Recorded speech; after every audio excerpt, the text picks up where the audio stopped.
Hi hello నమస్తే welcome to our channel TG TV వార్తా కథనాలపై విశ్లేషణ కార్యక్రమం మార్నింగ్ న్యూస్కు స్వాగతం. ముందుగా నిన్న జరిగిన పరిణామాలను పరిశీలించినట్లయితే ఎంపీ ఎన్నికల్లో భాగంగా అభ్యర్థుల ప్రకటనలో 8 మంది అభ్యర్థులు ఎవరైతే పెండింగ్లో ఉన్నారో కాంగ్రెస్లో అందులో 4 ప్రకటించింది. ఇంకా 4 మీద మీనమేషాలే లెక్కిస్తున్నది కాంగ్రెస్ పార్టీ. అదేవిధంగా జిల్లాలను కుదిస్తారనే వార్త దావాలంలో వ్యాపించింది. ప్రజలందరూ కూడా మరి విస్మయం వ్యక్తం చేస్తూ ఉన్నారు. పరిపాలనా సౌలభ్యంలో భాగంగా చిన్న జిల్లాలు చిన్న మండలాలు ఏర్పాటు చేసిన బీఆర్ఎస్ ప్రభుత్వాన్ని మార్పు పేరుతో మరి ఇప్పటికే టీఎస్ను టీజీగా, అదేవిధంగా మరి అధికారిక ముద్రను మారుస్తామంటున్నారు, అధికారిక చిహ్నాన్ని. అదేవిధంగా మరి తెలంగాణ తల్లి విగ్రహాన్ని కూడా మారుస్తా అన్నారు. దాంతోపాటు జిల్లాలను కూడా కుదిస్తా అన్న వార్త దావానంలో వ్యాపించింది. దానిపై ప్రజలు కొంచెం ఇబ్బందికర పరిస్థితుల్లో ఉన్నట్టుగా తెలుస్తుంది. ఇక వార్తల విషయానికి వస్తే 18 జిల్లాలు రద్దు, 17 జిల్లాలకు కుదించే యోచనలో సర్కార్. పార్లమెంటు నియోజకవర్గాలే కొత్త జిల్లాలు, ఎన్నికల తర్వాత ప్రకటించేందుకు ప్రణాళిక. వ్యక్తిగత ఇబ్బందులతోనే నిర్ణయం అని ప్రచారం. కాంగ్రెస్ నేతలు చెప్పినట్టు ఇంగ్లీష్ దినపత్రిక కథనం రాష్ట్రంలో సంచలనం రేపుతున్న కథనం. భూముల రేటు తగ్గుతాయని ప్రజల్లో ఆందోళన. మెడికల్ కాలేజీలు కూడా తగ్గిస్తారా? జోనల్ వ్యవస్థను మళ్ళీ మారుస్తారా? కలెక్టరేట్లు, ఎస్పీ బిల్డింగ్లు ఏం చేస్తారు?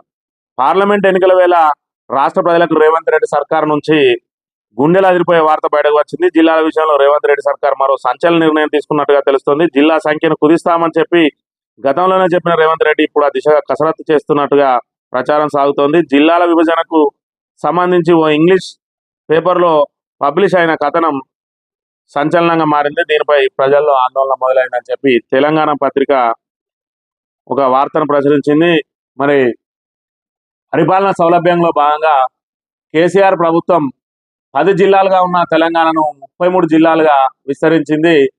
ప్రజలకు అధికారులను అందుబాటులో ఉంచాలి, పరిపాలన సౌలభ్యం సాగించాలి. అదేవిధంగా కొత్త గ్రామ పంచాయతీలు, తండాలను గ్రామ పంచాయతీలు ఏర్పాటు చేసింది. అదేవిధంగా కొత్త మండలాలను ఏర్పాటు చేసింది. అదేవిధంగా జిల్లాలను కూడా విస్తరించి 33 జిల్లాలను అందుబాటులోకి తీసుకొచ్చింది. అందులో భాగంగా ప్రతి అధికారికి కూడా మరి పర్యవేక్షణ ఈజీగా ఉంటుంది, ప్రజలకు పరిపాలన సౌలభ్యం ఉంటుందని చెప్పి ఏదైతే జిల్లాలను విస్తరించిందో ఆ జిల్లాలను మరింతగా పెంచుతారా, లేదంటే అదే జిల్లాలతోటి పాలన కొనసాగిస్తారో చేయాల్సింది పోయి రేవంత్ సర్కారు మార్పు పేరుతోటి మరి జిల్లాలను కూడా కుదించే యోచనలో ఉన్నది. ఏదైతే పార్లమెంటు నియోజకవర్గానికి ఒకటి చొప్పున 17 పార్లమెంట్లకు 17 జిల్లాలుగా చేసి మరి ఇంకా 16 జిల్లాలను కుదిస్తుంది. అందులో భాగంగా 2 పార్లమెంటు కేంద్రాలకు సంబంధం లేకుండా ఉన్నాయి కాబట్టి ఆ 2 జిల్లాలను కూడా కుదించి పార్లమెంట్ నియోజకవర్గాల పేరుతోటే జిల్లాలను ఏర్పాటు చేసే ప్రయత్నం చేస్తున్నట్టుగా తెలుస్తా ఉంది. దీంతో ప్రజలకు ఇబ్బందికర పరిస్థితులు వచ్చే అవకాశం ఉన్నది. ఒకవైపు రేవంత్ సర్కార్ మౌలిక సదుపాయాలపై దృష్టి పెట్టాల్సింది పోయి ప్రజలకు సాగునీరు, తాగునీరు విషయంలో మరి ఎలాంటి చర్యలు చేపట్టాలి, భవిష్యత్ అవసరాలు ఏంటి, మరి తెలంగాణ అభివృద్ధికి ఏ దిశగా ప్రయత్నం చేయాలనేటి విడిచిపెట్టి ఏదైతే మరి సంచలనాలుగా ఉంటాయో వాటిని చేసి ఏదైతే కేసీఆర్ పేరును రూపుమాపే విధంగా చేస్తామని చెప్పి తెలంగాణకు అన్యాయం చేసే కార్యక్రమాలను మొదలుపెట్టింది. టీఎస్ను టీజీగా మార్చిన, మరి తెలంగాణ తల్లి విగ్రహ రూపు మార్చిన, మరి అదేవిధంగా అధికారిక చిహ్నాన్ని మార్చిన ప్రజలకు ఉనగురే ప్రయోజనం అయితే ఏం లేదు. ఏదైతే కాంగ్రెస్ మార్కు వేసుకుంటారు తప్ప దాంతో ప్రజలకు వచ్చే ప్రయోజనాలు ఏం లేవు. మరి ప్రజలకు కావాల్సిన మార్పు ఇప్పటి వరకు 2 పంటలకు గత ప్రభుత్వం నీళ్ళిస్తే మీరు 3వ పంటకు నీళ్ళిచ్చి మార్పు తీసుకురావాలి. కానీ ఆ ఉన్న పంటకే రబీలో పొలాలన్నీ ఎండబెట్టి పాత ఏదైతే సమైక్యాంధ్రలో ఉన్నదో మార్పు, ఆ మార్పును తీసుకొచ్చే ప్రయత్నం చేసిండ్రు. మరి అదేవిధంగా తాగునీటి కోసం కిలోమీటర్ల మేర బిందెలు పట్టుకుపోయే పరిస్థితిని మళ్ళీ పునరావృతం చేసిర్రు. అదేవిధంగా భూగర్భ జలాలు అడగంటుతున్న వేళ గతంలో ఏదైతే బోర్లు వేసుకొని రైతులు అదేవిధంగా ప్రజలు తాగునీటికి సాగునీటికి ఇబ్బందులు పడరో అదే మార్పును మీరు తిరిగి తీసుకొచ్చిండ్రు. మార్పు అంటే మరి అభివృద్ధిలో మార్పు చూపించాలి కానీ పేర్లను మార్పులో లేదంటే జిల్లాలను మార్చడం కాకుండా రేవంత్ రెడ్డి సర్కారు మరొకసారి దీని మీద దృష్టి పెట్టాలని చెప్పి కోరుతా ఉన్నాం. అదేవిధంగా బీజేపీ కోసం రేవంత్ మరో త్యాగం అని చెప్పి ఇక్కడ ఎంపీ ఎన్నికలకు సంబంధించి మరి బీజేపీ ఎంపీ అభ్యర్థులకు సహకరించడం కోసం మరి రేవంత్ రెడ్డి ఏదైతే బీజేపీ అభ్యర్థులు ఉన్న చోట, బలమైన అభ్యర్థులు ఉన్న చోట కాంగ్రెస్ వీక్ అభ్యర్థులను పెడతా ఉన్నది. దాంతోపాటు మరి వాళ్ళకు ఒక అస్త్రాన్ని అందించే విధంగా బీజేపీ కోసం రేవంత్ మరో త్యాగం కమలానికి అతిపెద్ద అస్త్రాన్ని ఇచ్చిన కాంగ్రెస్, హైదరాబాద్ కాంగ్రెస్ అభ్యర్థిగా సానియా మిర్జా. పాకిస్తాన్ అంటూ గతంలో అస్సాం నేతల ఆరోపణలు, సానియా మిర్జాపై చాలాసార్లు బీజేపీ తీవ్ర వ్యాఖ్యలు.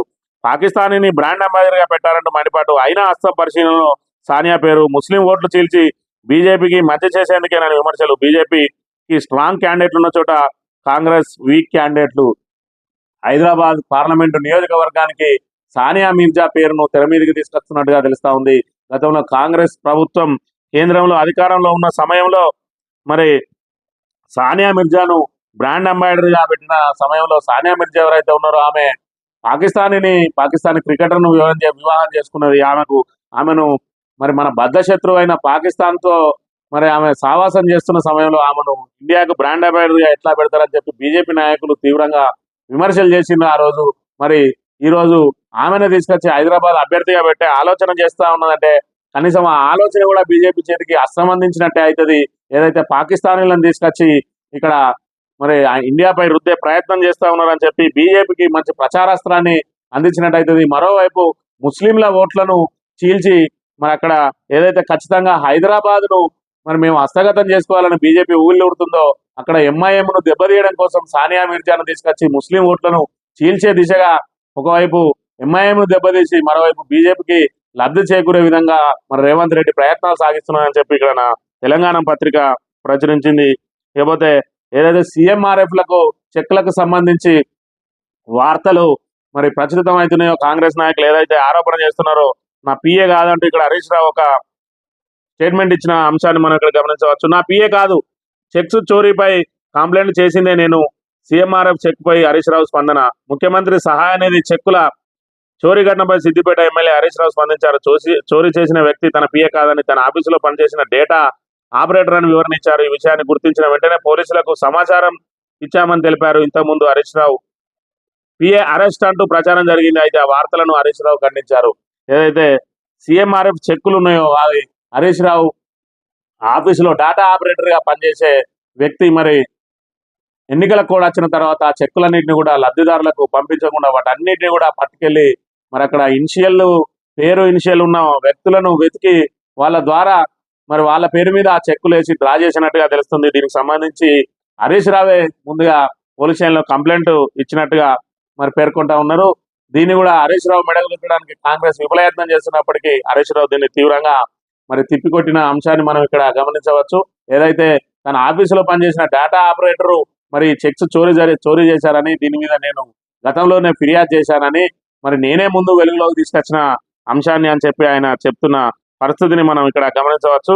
లేకపోతే కేటీఆర్ గారు మాట్లాడిన విషయాన్ని గమనించినట్లయితే కాంగ్రెస్ డైవర్షన్ పాలిటిక్స్, రేవంత్ సర్కార్ పై కేటీఆర్ విమర్శలు, ఫోన్ ట్యాపింగ్ పేరుతో డ్రామాలు, సమస్యల నుంచి తప్పించుకునేందుకే నాటకాలు, అధికారం ఆస్తుల కోసమే రంజిత్ రెడ్డి పోయిండు, చేవేళ్ల గెలుపుతో అందరికీ సమాధానం చెప్తామని చెప్పి ఇక్కడ మరి కేటీఆర్ గారు మాట్లాడిన మాటలు మనం గమనించవచ్చు. ఏదైతే కాంగ్రెస్ పార్టీ మరి మౌలిక సదుపాయాల కల్పనలో విఫలమైందో, రైతులకు సాగునీరు అందించడంలో, అదేవిధంగా తాగునీరు విషయంలో ఏదైతే విఫలమైందో అవన్నిటిని కూడా ప్రజల దృష్టిని మరల్చేందుకు మరి ఈరోజు ఫోన్ ట్యాపింగ్ పేరుతోటి ప్రజలను మరి వాళ్ళ లోపల ఉన్న వ్యతిరేకతను మరి దృష్టి మరల్చే కార్యక్రమంలో భాగంగానే కేసులు అని చెప్పి వీటిని తెర మీదకి తీసుకొస్తా ఉన్నది.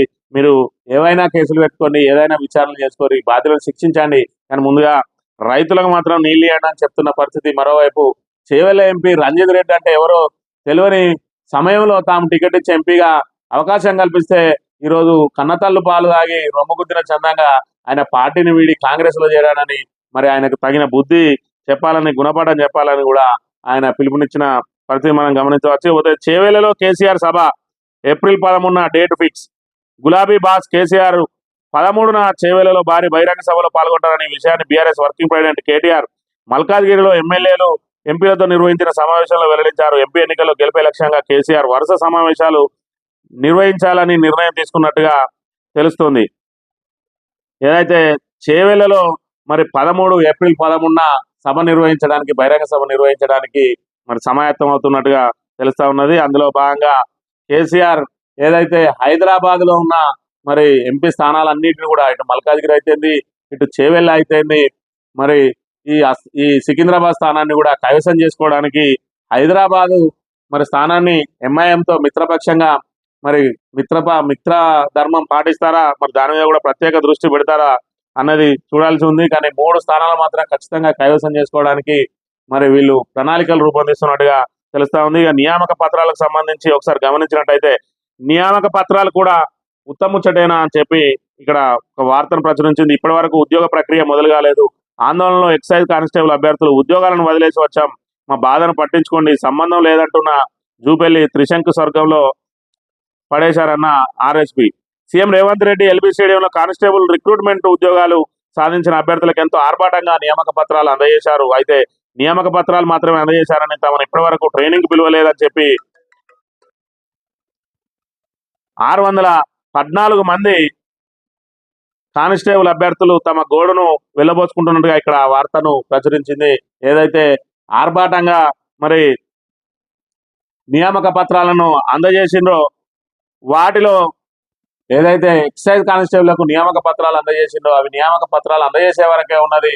మరి వాటికి సంబంధించి ఇప్పటి వరకు తమను ట్రైనింగ్ పిలవలేదని, తాము ఇతర ఉద్యోగాలు చేస్తున్నప్పటికీ కానిస్టేబుల్ ఉద్యోగం వచ్చిందనే సంతోషంలో తాము ఆ ఉద్యోగాలను వదిలేసి వచ్చామని, తమకు ఇప్పటి వరకు ట్రైనింగ్ పిలుపు రాలేదని చెప్పి వాళ్ళు ఆవేదన వ్యక్తం చేస్తున్న పరిస్థితి. మరోవైపు ఈ విషయంగా జూపల్లి కృష్ణారావు గారు మంత్రిని కలిస్తే ఆ విషయం తనకేం తెలియదని చెప్పి తప్పించుకున్నట్టుగా కూడా మనం ఇక్కడ గమనించవచ్చు. ఇకపోతే పెద్దపల్లి జిల్లాలో వరుసగా రైతులు మరి సాగునీటి కోసం రోడ్లెక్కుతున్న పరిస్థితిని మనం గమనించవచ్చు. నీళ్లు ఇవ్వకుంటే ఆత్మహత్య చేసుకుంటాం, పెద్దపల్లిలో రోడ్డెక్కిన రైతులు పంటలు ఎండిపోతున్నాయని ఆవేదన. కంటిపాపలా చూసుకునే పంట కళ్ళ ముందే ఎండిపోతుంటే ఆత్మహత్య శరణ్యం అంటున్నారు రైతులు. తమ పంట పొలాలకు నీళ్లు ఇస్తారా, చావమంటారా అంటూ ప్రభుత్వాన్ని నిలదీస్తున్నారు. పంట పొలాలకు నీళ్లు లేక పెద్దపల్లి జిల్లాలో రైతులు రోడ్డెక్కారు. మంత్రిపట్నంలోని పోచమ్మవాడ మల్లెపల్లికి చెందిన రైతులు నీళ్లు లేక పంటలు చేతికంది దశలో ఎండిపోతున్నాయని వెంటనే చివరాయ కట్టుకు సాగునీళ్ళు ఇవ్వాలని ధర్నా నిర్వహించారు. దాంతో పాటు ఇప్పుడు పెద్దపల్లి రైతులు రోడ్డెక్కినట్టుగా మనం గమనించవచ్చు. ఒకవైపు సాగునీటి విషయంలో మరి ఎలాంటి ముందస్తు ప్రకటన చేయకపోవడంతో రైతులు తమ పెట్టుబడిని కూడా మరి నష్టపోయే పరిస్థితులు ఉన్నాయి. ఒకవైపు కాళేశ్వరంలో నీళ్ళన్నింటినీ కూడా పూర్తిగా సముద్రం పాలు చేసిన మరి కాంగ్రెస్ ప్రభుత్వం రైతులకు ప్రత్యామ్నాయంగా సాగునీరు అందించే విషయంలో కానీ, లేదంటే వారికి పంట నష్టపరిహారం చెల్లించే విషయంలో కానీ ఇప్పటి వరకు స్పందించిన దాఖలాలు లేవు. ఈ విషయంగా మరి ముఖ్యమంత్రి రేవంత్ రెడ్డి ఇప్పటి వరకు ఈ విషయంగా సమీక్ష చేసిన పాపాన కూడా పోలేదు. ఇకపోతే ఈ కరువుకు కారణం మరి కాంగ్రెస్ నాయకులు విస్తుపోయే సమాధానాలు చెప్తున్న విషయాన్ని కూడా మనం ఇక్కడ గమనించవచ్చు. పొన్నం ప్రభాకర్ స్టేట్మెంట్ మనం గమనించినట్టయితే కరువుకు అరేబియా సముద్రమే కారణం అని చెప్పి స్టేట్మెంట్ ఇచ్చింది నిన్న సిద్దిపేటలో. ఆ విషయాన్ని మనం గమనించినట్లయితే రాష్ట్రంలో కరువు పరిస్థితులకు అరేబియా సముద్రమే కారణమని రాష్ట్ర మంత్రి పొన్నం ప్రభాకర్ అన్నారు. సముద్రంలో పరిస్థితుల వల్ల వర్షాలు రావడం లేదన్నారు. కరువుకు తమ ముందు చూపు లేకపోవడం కారణం కాదు, మరి ఆఖరికి సముద్రం మీద కూడా నెపం పెట్టే ప్రయత్నం చేస్తా ఉన్నారు. ఇప్పటి వరకు గత ప్రభుత్వం మీద నెపం నెట్టి తప్పించుకునే ప్రయత్నం చేసిండ్రు. తీరా ఇప్పుడు సముద్రం మీద నెపం పెట్టే పరిస్థితికి వచ్చిండ్రు కాంగ్రెస్ నాయకులు. పాలనను గాలి కొదిలి రాజకీయాల కోసం, అదేవిధంగా తమ పదవుల కోసం, రాబోయే ఎంపీ ఎన్నికల్లో గట్టెక్కడం కోసం మాత్రమే ప్రయత్నాలు చేస్తున్న కాంగ్రెస్ పార్టీ మరి ప్రజలకు బాధ్యత రాహిత్యంగా ఏ విధంగా మరి సమాధానాలు చెప్తుందో మనం ఇక్కడ గమనించవచ్చు. ఇక నమస్తే తెలంగాణ విషయానికి వస్తే ఒడుపు లేక వరడుపై నెపం, నీటి యాజమాన్యంలో సర్కారు విఫలం. 2023-24లో సాధారణం కంటే 5% అధిక వానలు, 33 జిల్లాల్లో 5 అధికం, 25 చోట్ల సాధారణం అయినా లోటు వర్షపాతమే అంటున్న ప్రభుత్వం. లెక్కలు విస్మరిస్తున్న ముఖ్యమంత్రి, మంత్రులు. చెరువులు నింపక పాతాళానికి భూగర్భ జలాలు అని చెప్పి ఏదైతే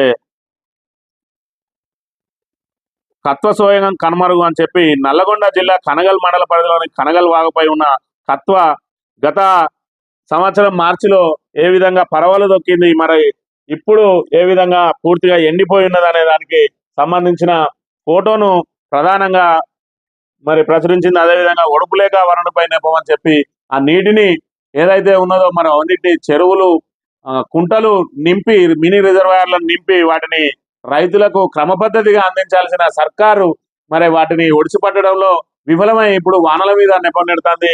గతంలో కంటే 2023-24లో సాధారణం కంటే 5% అధిక వర్షాలు పడ్డాయి. అదేవిధంగా 33 జిల్లాల్లో 5 జిల్లాలలో అత్యధిక వర్షపాతం నమోదైంది.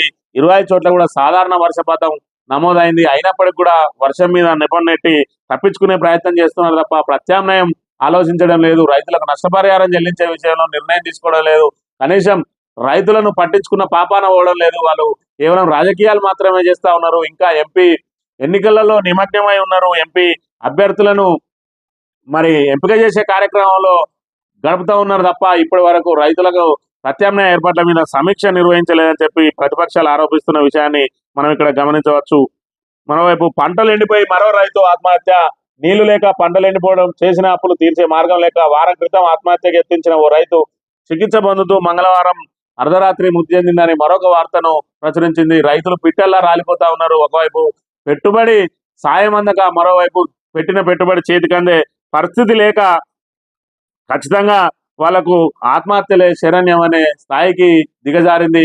ఏదైతే గతంలో ఉమ్మడి ఆంధ్రప్రదేశ్ లో రైతుల ఆత్మహత్యలు చూసినామో, మళ్ళీ తెలంగాణ ఏర్పాటు తర్వాత 10 సంవత్సరాల తర్వాత 2014లో తెలంగాణ వస్తే 2024 తర్వాత 10 సంవత్సరాల తర్వాత మళ్ళీ రైతుల ఆత్మహత్యలు చూస్తున్నాం. ఒకవైపు రైతులు రోడ్డెక్కడం చూస్తున్నాం. సాగునీటి కోసం ఆందోళన చేపడుతున్న పరిస్థితిని చూస్తున్నాం. అన్నిటికీ కారణం మరి వరుణ్ మీద నెపొన్నట్టి తప్పించుకునే ప్రయత్నం చేస్తున్న కాంగ్రెస్ నాయకులకు మరి ఎంపీ ఎన్నికల్లో తగిన గుణపాఠం చెప్పి మరి 5 సంవత్సరాలు కూడా కాంగ్రెస్ ను సక్రమ పాలన అందించే విధంగా వాళ్ళను సెటిలైట్ చేయాలంటే ఖచ్చితంగా ఎంపీ ఎన్నికల్లో వాళ్ళకు బుద్ధి చెప్పాల్సిన అవసరాన్ని ప్రజలందరూ, రైతులందరూ కూడా గమనించాలి. ఇకపోతే కేరళ సీఎం కూతురిపై ఈడీ కేసు అని చెప్పి ఒక వార్తను ప్రచురించింది. ఎన్నికల వేళ విపక్ష నేతలపై ఈడీ దాడులు ముమ్మరం. లోక్సభ ఎన్నికలు సమీపించిన వేళ ప్రతిపక్ష పార్టీలకు చెందిన నేతలపై ఎన్ఫోర్స్మెంట్ డైరెక్టరేట్ దాడులను తీవ్రతరం చేసింది. కేసులు, నోటీసులు, సోదాలతో ఆయా పార్టీల నేతలను ఒత్తిడికి గురి చేస్తున్నారు. ఈడీ కేసులు అనేది ప్రతిపక్షాల మీద అస్త్రంగా ఉపయోగిస్తున్నది కేంద్ర ప్రభుత్వం. అందులో భాగంగా ఇప్పటికే మరి తెలంగాణ నుంచి కేసీఆర్ గారి కుమార్తె కవితను, అదేవిధంగా ఢిల్లీ ముఖ్యమంత్రి అరవింద్ కేజ్రీవాల్ ను అరెస్ట్ చేసి విచారణ చేపడుతున్నది.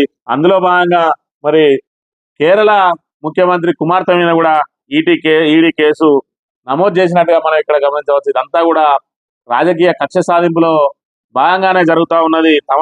తమతోటి కలిసి రాని పార్టీల మీద మరి ఉక్కుపాదం మోపడానికి కేంద్ర ప్రభుత్వం ఈడీని వాడుకుంటున్నదని చెప్పి ప్రజలు కూడా అందరూ పెద్ద ఎత్తున మరి విమర్శిస్తున్న అంశాన్ని కూడా గమనించవచ్చు.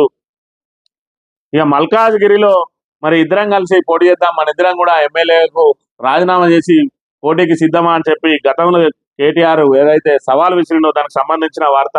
ఇప్పటికైనా సిద్ధమా? మల్కాజ్గిరిలో పోటీపై రేవంత్ కు కేటీఆర్ సవాల్. సిట్టింగ్ ఎంపీ స్థానంలోనే పోటీ పడే దమ్ము లేదు, దమ్ముంటే ఇప్పటికైనా పోటీకి రావాలి, నేను వస్తా, ఫోన్ ట్యాపింగ్ పై విచారణ చేయి, మేము వద్దనం, లంక బిందెలు కాదు వీధుల్లో కాలు బిందెలు కనిపిస్తున్నాయి. రేవంత్, నువ్వు రాహుల్ మనిషివా, మోదీ మనిషివా?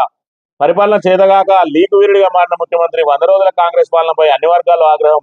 మల్కాజ్గిరి చేవెళ్ల నియోజకవర్గాల సమావేశాల్లో కేటీఆర్ అని చెప్పి మల్కాజ్గిరిలో ఏదైతే మరి పోటీకి రావాలని చెప్పి గతంలో సవాల్ విసిరిండో దానికి సంబంధించి మరి నేను ఇప్పటికి కూడా సిద్ధంగానే ఉన్నా, రేవంత్ రెడ్డి నీ సొంత సిట్టింగ్ స్థానంలో మరి నిలబడడానికి నీకు పోటీకి నిలబడే దమ్ముందా అని చెప్పి కేటీఆర్ సవాల్ విసిరిన అంశాన్ని మనం ఇక్కడ గమనించవచ్చు. ఏదైతే బీఆర్ఎస్ పార్టీకి ఒక్క సీటు కూడా రాదని రేవంత్ రెడ్డి అన్నాడో, ఒక్క సీటు కాదు నీ సిట్టింగ్ స్థానాన్ని మేము కైవసం చేసుకుంటావు, దమ్ముందా అని చెప్పి సవాల్ విసిరిండు. దానికి నేను కట్టుబడి ఉన్నా, మరి ఇప్పటికైనా వస్తావా అని చెప్పి సవాల్ విసిరిన పరిస్థితిని మనం గమనించవచ్చు. ఆంధ్రజ్యోతి విషయానికి వస్తే, ఫోన్ ట్యాపింగ్ లో మరో డీసీపీ. గత ప్రభుత్వ పెద్దలకు సమీప బంధువు, నాన్ క్యాడర్ అయిన కీలక పోస్టింగ్లు. తాజాగా గుర్తించిన పంజాగుట్ట పోలీసులు ట్యాపింగ్ లో 15 మంది ఎస్ఐబి అధికారుల పాత్ర. వారికి నేడో రేపో నోటీసులు. స్పెషల్ టీంల స్వకార్యాలు, ₹కోట్ల అర్జన. రికార్డింగ్ వినిపించి బెదిరింపులు, దాడులు. ఏపీలోనూ ఫోన్ ట్యాపింగ్లు. మహబూబ్ నగర్ పోలీస్ స్టేషన్ పక్కనే ట్యాపింగ్ కేంద్రం. బీఆర్ఎస్ అధినేత కేసీఆర్ గెలుపు కోసం కామారెడ్డిలో వార్ రూమ్ అని చెప్పి ఏదైతే ఫోన్ ట్యాపింగ్ అంశాన్ని ప్రజల లోపల మరి సజీవంగా నిలపడం కోసం ప్రజల దృష్టిని మరి ఏదైతే మౌలిక సదుపాయాల కల్పనలో విఫలమైన కాంగ్రెస్ పార్టీ మీద వ్యతిరేకత నుంచి దృష్టి మరల్చే కార్యక్రమంలో భాగంగా ఆంధ్రజ్యోతి పత్రిక మరి ఈరోజు ప్రచురించిన అంశాన్ని మనం ఇక్కడ గమనించవచ్చు. ప్రతిరోజు కూడా రోజుకొక లీక్ తోటి ఈ ఫోన్ ట్యాపింగ్ అంశాన్ని నానబెడుతూ మరి ప్రజల లోపల దాన్ని చర్చించే విధంగా రోజుకొక బ్యానర్ ఐటమ్ ప్రచురిస్తా ఉన్నది. అందులో భాగంగా మరో డీసీపీకి ఇలా ఉన్నదని చెప్పి, అదేవిధంగా ఆ డీసీపీ కూడా మరి వీళ్ళకు సమీప బంధువు అనే విధంగా ఈ వార్తను ఇక్కడ ప్రచురించిన అంశాన్ని మనం గమనించవచ్చు. ఇదంతా కూడా మరి ప్రజల దృష్టిని మరల్చే కేసులో భాగంగా కేసులనే దర్యాప్తు జరుగుతూ ఉంటది. దర్యాప్తు జరిగి అందులో దోషులు ఎవరో జరిగే వరకు తేలే వరకు కూడా ఓపిక పట్టకుండా ఇది కేవలం రాజకీయ కోణంలో పెట్టిన కేసు కాబట్టి మరి బీఆర్ఎస్ ను రాజకీయంగా దెబ్బతీయడం కోసం మాత్రమే వీళ్ళు ప్రయత్నం చేస్తున్నట్టుగా మనం గమనించవచ్చు. ఇక కాంగ్రెస్ ఎంపీ అభ్యర్థుల విషయానికి వస్తే 8 మంది అభ్యర్థుల్లో భాగంగా ఎంపిక చేయాల్సిన అభ్యర్థులలో మనం 4గురిని ఎంపిక చేసినట్టుగా ఇక్కడ వార్తను ప్రచురించింది. భువనగిరి కాంగ్రెస్ అభ్యర్థిగా కిరణ్ కుమార్ రెడ్డి, ముఖ్యమంత్రి రేవంత్ రెడ్డి సన్నిధికి టికెట్. నిజామాబాద్ జీవన్ రెడ్డి, మెదక్కు నీలం, ఆదిలాబాద్ నుంచి యాత్ర సుగుణకు ఛాన్స్. 4 స్థానాలకు అభ్యర్థుల ఖరారు. కాంగ్రెస్ కేంద్ర ఎన్నికల కమిటీలో భేటీలో నిర్ణయం. ఖమ్మం, వరంగల్, కరీంనగర్, హైదరాబాద్ స్థానాలు ఇంకా పెండింగ్ లోనే ఉన్నట్టుగా ఇక్కడ వార్తను ప్రచురించింది. ఏదైతే భువనగిరి నుంచి మరి కోమటిరెడ్డి రాజగోపాల్ రెడ్డి తన సతీమణి కోసం టికెట్ ఆశిస్తా ఉన్నాడో ఆ టికెట్ ను రేవంత్ రెడ్డి తన సన్నిధుడైన కిరణ్ కుమార్ రెడ్డికే ఇచ్చి పంతం నెగ్గించుకున్నట్టుగా ఇక్కడ మనం గమనించవచ్చు. ఆయన తన భార్యకు టికెట్ ఇవ్వని పక్షంలో ఖచ్చితంగా బీసీకి ఇవ్వాలని చెప్పి డిమాండ్ చేసిండు. అక్కడ ఏదైతే భువనగిరిలో మరి నల్గొండ జిల్లాలో ఆధిపత్య పోరు ఎక్కువ నడుస్తుంది. అందులో భాగంగా మరి కోమటిరెడ్డి బ్రదర్స్ ఆధిపత్యం నిరూపించుకునే ప్రయత్నంలో ఉంటారు. అందులో భాగంగా కిరణ్ కుమార్ రెడ్డికి టికెట్ ఇవ్వద్దని చెప్పి ఆయన పరోక్షంగా బీసీలకు టికెట్ ఇవ్వాలని చెప్పినప్పుడు కూడా రేవంత్ రెడ్డికి సన్నిహితుడుగా కావడం మూలంగానే మరి కిరణ్ కుమార్ రెడ్డికి టికెట్ ఇప్పించుకొని ఆయన పంతం నెగ్గించుకున్నట్టుగా మరి ఇక్కడ మనం గమనించవచ్చు. రాబోయే రోజుల్లో రాజగోపాల్ రెడ్డి కనుక మంత్రి పదవి ఇవ్వకపోతే గతంలో ఏదైతే నిరసన గలం వినిపించిండో రాజగోపాల్ రెడ్డి తిరిగి ఆయన రేవంత్ రెడ్డి మీద యుద్ధం ప్రారంభించే అవకాశం కూడా ఉన్నది. ఇక ఖమ్మం టికెట్ విషయంలో ఇప్పటికి కూడా మల్లగుల్లాలు పడతా ఉన్నారు. మరి ఖమ్మం నుంచి బట్టి విక్రమార్క పట్టుబట్టి ఉన్నాడు తన భార్యకు టికెట్ ఇప్పించుకోవడం కోసం. అదేవిధంగా పొంగులేటి శ్రీనివాసరెడ్డి కూడా తన తమ్ముడు ప్రసాద్ రెడ్డి కోసం తీవ్ర ప్రయత్నాలు చేస్తున్న తరుణంలో ఆ ఖమ్మం మరి బరి నుంచి ఖమ్మంలో ఉన్న ఆ టికెట్ తన మెడకు మీద కత్తిగా ఊలాడకుండా అందులో నుంచి తప్పించుకునే ప్రయత్నంలో భాగంగా రేవంత్ రెడ్డి ఖమ్మం నుంచి ప్రియాంక గాంధీని పోటీ చేయాలని చెప్పి ఆహ్వానించినట్టుగా మనం ఇక్కడ వార్తల్లో చూస్తా ఉన్నాం. ఏదైతే ముందుగా సోనియా గాంధీని ఆహ్వానించిండు, ఆమె రాజ్యసభకు వెళ్ళడంతో రాహుల్ గాంధీని ఆహ్వానించిన పరిస్థితి. రాహుల్ గాంధీ కూడా కేరళ వయనాడ్ నుంచి పోటీ చేయడంతో తిరిగి మళ్ళీ ప్రియాంక గాంధీని అడుగుతున్నట్టుగా మనం ఇక్కడ గమనించవచ్చు. కేవలం ఆ ఇద్దరు మంత్రుల ఒత్తిడి నుంచి తప్పించుకోవడానికి రేవంత్ రెడ్డి నానా ప్రయత్నాలు చేస్తా ఉన్నాడు. అందులో భాగంగా ప్రియాంక గాంధీ కూడా మరి నిరాకరిస్తే ఇద్దట్లో ఎవరికి టికెట్ ఇచ్చినా ఇంకొకరితోటి ఆయనకు తిప్పలు తప్పని పరిస్థితి ఉన్నది. మరోవైపు కేజ్రీవాల్ కు నిరాశ అని చెప్పి ఒక వార్త ప్రచురించింది. మధ్యంతర బెయిల్ ఢిల్లీ హైకోర్టు నిరాకరణ కౌంటర్ దాఖలు చేయాలని ఈడీ ఆదేశం. తదుపరి విచారణ ఏప్రిల్ 3కి వాయిదా. నేటితో ముగియనున్న ఈడీ కస్టడీ. మరో 5 నుంచి 7 రోజులు కస్టడీ కోరే అవకాశం. మద్యం కేసు డబ్బులు ఎక్కడున్నాయో కేజ్రీవాల్ నేడు కోర్టులో వెల్లడిస్తారు. కేజ్రీ అరెస్ట్ పై అమెరికా వ్యాఖ్యలు. ఆ దేశ రాయబారికి భారత్ సమన్లు అని చెప్పి కేజ్రీవాల్ ఏదైతే మధ్యంతర బెయిల్ అడిగిండో ఆ బెయిల్ కు హైకోర్టు నిరాకరించినట్టుగా మరి బెయిల్ పిటిషన్ ఏప్రిల్ 3వ తేదీకి వాయిదా వేసినట్టుగా ఇక్కడ ఒక వార్తను ప్రచురించింది. మరోవైపు కేజ్రీవాల్ భార్య సునీత ఎవరైతే ఉన్నారో ఆమె మరి కేజ్రీవాల్ నేడు కోర్టుకు దీనికి సంబంధించిన మరి మద్యం కుంభకోణానికి సంబంధించిన అన్ని నిజాలను బయట పెడతారు, ఆ డబ్బులు ఎక్కడ బయట పెడతారని చెప్పి వ్యంగ్యంగా మాట్లాడిన మాటలు కూడా ఇక్కడ మనం గమనించవచ్చు. ఇప్పటికే 200 సార్లు మరి మా కేజ్రీవాల్ ను ఈ విషయంగా అనేక సోదాలు నిర్వహించింది.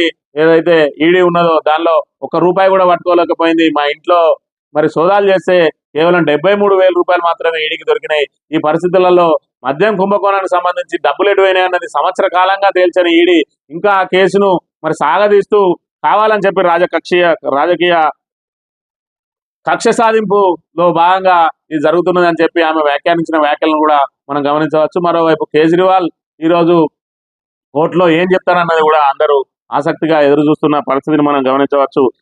ఇక లేఅవుట్లు భవన నిర్మాణాలకు అనుమతులు షురు. 2 నెలల తర్వాత సమావేశమైన బిల్డింగ్ కమిటీ. శివబాలకృష్ణన్ ఏసీబీ అరెస్ట్ చేసిన తర్వాత కీలక పత్రాల పరిశీలన కోసం ఈ జాప్యం.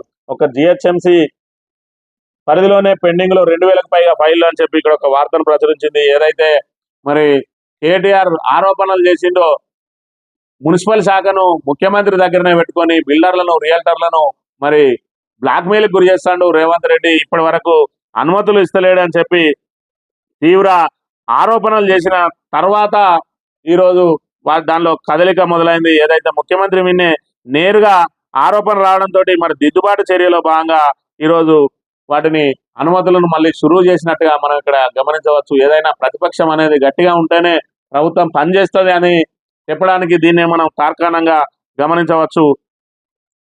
ఇకపోతే వసతుల కల్పనతో సత్వర న్యాయం. సుప్రీంకోర్టు ప్రధాన న్యాయమూర్తి జస్టిస్ డివైడి చంద్రచూడ్ కోర్టులో పనిచేసే సిబ్బందికి అవి బూస్లో పనిచేస్తాయి. దేశవ్యాప్తంగా దివకోట్లతోటే హైకోర్టులోనూ సదుపాయాల కొరత, కనీసం టాయిలెట్ లేని కోర్టులు కూడా ఉన్నాయి. అలాంటప్పుడు మహిళల పరిస్థితి ఏమిటి, వారు ఎలా ఉండాలి? మహిళలకు, దివ్యాంగులకు అన్ని సౌకర్యాలు ఉండాలని సూచన. తెలంగాణ హైకోర్టు నూతన ప్రాంగణానికి సిజేఐ శంకుస్థాపన. 32 జిల్లా కోర్టులో ఈ సేవా కేంద్రాలు ప్రారంభం అని చెప్పి ఒక వార్తను ప్రచురించింది. ఏదైతే నిన్న రోజున మరి కొత్త హైకోర్టు ప్రాంగణానికి సుప్రీంకోర్టు ప్రధాన న్యాయమూర్తి శంకుస్థాపన చేసిన అంశాన్ని మనం ఇక్కడ గమనించవచ్చు. మరోవైపు రాజేంద్ర నగర్లోని వ్యవసాయ కళాశాలకు సంబంధించి స్థలంలో హైకోర్టు కడతా ఉన్నారు. మరోవైపు విద్యార్థుల నుంచి అక్కడ ఉన్న చెట్లను తొలగించి మరి ఈ హైకోర్టు కట్టడం ఎంతవరకు సమంజసం, మాకే ఇంకా ప్లేస్ కావాలి మా పరిశోధనల కోసం, అయినప్పటికీ కూడా ప్రభుత్వం మరి విద్యార్థులను వ్యతిరేకించి కూడా అక్కడ హైకోర్టుకు స్థలాన్ని కేటాయించిన పరిస్థితిని మనం ఇక్కడ గమనించవచ్చు. ఎన్నికల కోడ్ ఉన్న నేపథ్యంలో మరి సుప్రీంకోర్టు న్యాయమూర్తి ద్వారా ఆ పనిని కానిచ్చింది ప్రభుత్వం. మరి ఒకవైపు విద్యార్థులు నిరసనలు తెలియజేస్తున్నప్పటికీ కూడా అక్కడనే హైకోర్టు నిర్మించడానికే ప్రభుత్వం మొగ్గు చూపినట్టుగా మనం ఇక్కడ గమనించవచ్చు. ఇక తలనొప్పిగా మారిన ఖమ్మం సీట్ అని చెప్పి ఇక్కడ ఒక వార్తను ప్రచురించింది. తెలంగాణలో ఖమ్మం పార్లమెంట్ స్థానం హాట్ సీట్ గా మారింది. ఎక్కువ మంది పోటీ పడుతుండటంతో ఇక్కడ ఎవరిని బరిలో దించాలన్న అంశం కాంగ్రెస్ అధిష్టానానికి తలనొప్పిగా మారింది. డిప్యూటీ సీఎం బట్టి విక్రమార్క, మంత్రులు పొంగులేటి శ్రీనివాసరెడ్డి, తుమ్మల నాగేశ్వరరావులు తమకు సంబంధించిన అభ్యర్థులకు సీటు కేటాయించాలని ఒత్తిడి చేస్తున్నట్టు సమాచారం. బట్టి తన సతీమణి నందిని కోసం, పొంగులేటి తన సోదరుడు ప్రసాద్ రెడ్డి కోసం, తుమ్మల తన కుమారుడు యుగంధర్ కోసం ప్రయత్నాలు చేస్తున్నారు. వీరితో పాటు కమ్మ సామాజిక వర్గానికి చెందిన పారిశ్రామికవేత్త వంకాయలపాటి రాజేంద్ర ప్రసాద్, టీపీసీసీ మాజీ వర్కింగ్ ప్రెసిడెంట్ జట్టి కుసుమకుమార్ సైతం తమకు ఖమ్మం సీటు కేటాయించాలని కోరుతున్నారు. ఈ నేపథ్యంలో ఖమ్మం అభ్యర్థి ప్రకటన వాయిదా పడుతుందని చెప్తున్నారు. వీళ్ళతో పాటు మరి వి హనుమంతరావు కూడా టికెట్ ఆశించిన పరిస్థితి మనం గమనించవచ్చు. దాని మీద ఆయన అసంతృప్తిని కూడా వెలగక్కిన పరిస్థితిని మనం గమనించవచ్చు. ఏదైతే ఖమ్మం సీటులో మరి దాని ఖమ్మం పీఠముడి విప్పడానికి ఆయన నేరుగా ప్రియాంక గాంధీని రంగంలో దించడానికి ప్రయత్నం చేస్తున్నప్పుడు కూడా మరి ప్రియాంక గాంధీ కూడా పోటీకి విముఖత వ్యక్తం చేసిన పక్షంలో మరి సీటు ఎవరికి కేటాయించాలి, రేవంత్ రెడ్డికే మరి నిర్ణయాధికారం ఇస్తే ఆయన సీటు ఎవరికి ఇస్తారు, ఆ సీటు ఇస్తే మరి మిగతా 2 వర్గాలతోటి ఆయనకు మరి ఏ విధంగా రాబోయే రోజుల్లో ఇబ్బందులు ఉంటాయనే అంశాన్ని కూడా మనం ఇక్కడ గమనించాలి. లేకపోతే నిన్నటి ఐపీఎల్కి సంబంధించిన వార్తను ఇక్కడ ప్రధానంగా ప్రచురించింది. ఏదైతే హైదరాబాద్ జట్టు ఉన్నదో ఎస్ఆర్హెచ్ మరి సన్ రైజర్స్ హైదరాబాద్ నిన్న ఉప్పల్లో సిక్సర్ల ఉప్పెన ఐపీఎల్ చరిత్రలోనే అత్యధిక స్కోరు నమోదు చేసింది. 277 పరుగులు చేసింది 3 వికెట్లకు సన్ రైజర్స్. ఇప్పటి వరకు 11 ఏళ్ల క్రితం మరి ఏదైతే రికార్డు ఉన్నదో ఆ రికార్డును బద్దలు కొట్టి మరి 2020లో అత్యధిక స్కోరును నమోదు చేసింది. ముంబై 246 పరుగులకే మరి కట్టడి చేసి 31 పరుగుల తేడాతోటి విజయం సాధించిన అంశాన్ని ఇక్కడ ప్రధానంగా ప్రచురించింది. గతంలో ఒకసారి మరి హైదరాబాద్ జట్టుకు ట్రోఫీ వచ్చినప్పటికి కూడా తర్వాత చెతికిలబడ్డ పరిస్థితి నుంచి ఇప్పుడు హైదరాబాద్ మరి మంచి ఊపు మీద ఉన్నట్టుగా కనబడతా ఉంది. పచ్చనోట్ల పాన్పై అస్సాం అవినీతి నేత వైరల్ అవుతున్న చిత్రంతో కలకలం అని చెప్పి ఇక్కడ ఒక వార్తను ప్రచురించింది.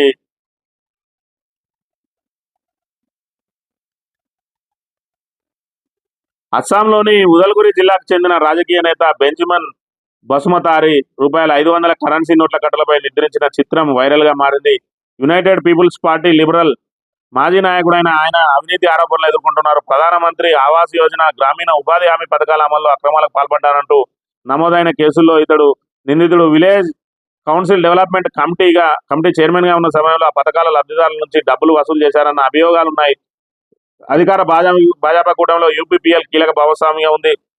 ఈ నేపథ్యంలో పాలకపక్షం అవినీతి ఊబిలో కూరుకుపోయిందంటూ కాంగ్రెస్ ధ్వజమెత్తింది. UPPCL chief Pramod Boro X వేదికగా దీనిపై వివరణ ఇచ్చారు. బెంజమిన్ కు మా పార్టీతో ఎలాంటి సంబంధం లేదని, ఈ ఏడాది జనవరి 10నే పార్టీ నుంచి సస్పెండ్ చేశాం, ఫిబ్రవరి 10న వీడీసీ చైర్మన్ పదవి నుంచి తొలగించామని వెల్లడించారు. ఇది అవినీతి మరి నాయకుడు ఏదైతే అస్సాం అవినీతి నేత ఉన్నాడో ఆయన 500 నోట్ల కట్టలను మరి పాన్పుగా వేసుకొని పడుకుని మరి ఏదైతే ఫోటో దిగిండో ఆ ఫోటో ఇప్పుడు వైరల్ గా మారిన అంశాన్ని మనం ఇక్కడ గమనించవచ్చు. ఇది ఈరోజు మార్నింగ్ న్యూస్. తిరిగి మళ్ళీ రేపు కలుద్దాం. Thank you very much.